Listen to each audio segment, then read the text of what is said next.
Makita na pag-usab ang award-winning film sa GMA Pictures nga mao ang Muroami.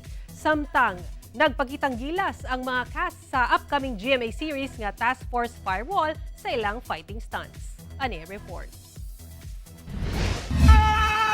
Subling makita sa big screen sa June 3 ang obra sa National Artists for Film and Broadcast Arts nga sila Marilu Diaz-Abaya ug Ricky Lee nga mao ang Muroami. Sa special screening sa remastered ug digitally restored film, nagka-instant reunion ang cast ug creatives nga napa-reminisce sa ilang shooting days sa Bohol. Present sa screening sa Muroami ang pipila ka kapuso executives sa pagpanguna ni GMA Senior Vice President for Public Affairs ug Executive Vice President for GMA Pictures, Nessa Valdelion. Ang Muroami, usa ka pamaagi sa pagpanagat nga mogamit og mga bato o bakal sa pagpukpok sa coral reef aron mugawas ang mga isda. Ginadakop ang mga mabulabog nga isda ug uban pang mananap sa dagat gamit ang dako nga pukot.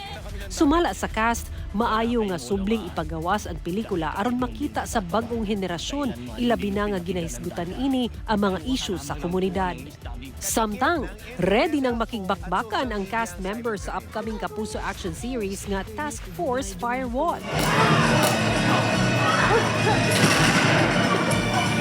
In character ang pipila kanila dihang nagdemo sa ilang fighting stunts sa MediaCon.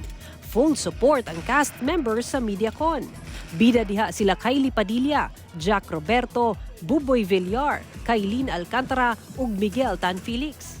Gisaysay nila ang matag misyon sa ilang mga karakter. Sumala ni Kylie ug Miguel, dili matud palalim ang ilang buwis-buhay stunt nga pagrapel sa GMA main building. Yung mga harness stunts, matagal ko nang ginagawa, bata pa lang ako. But iba kasi yung bababa ka ng mula 15th floor. 17th. So, iba yung kaba nun. Nakakatakot talaga, hindi siya birong stunt. Although, dinouble check naman yung safety namin. Nakakatakot pero yun nga, mas madali siyang gawin pag may kasama. So, na-enjoy ko rin naman. And kami ni Kylie kasi gagawin naman namin lahat kahit mahirap para sa show. At tangi ang Task Force Firewall sa Lunes, May 25 sa GMA Prime. Sara Hilomen Velasco, 1 Mindanao.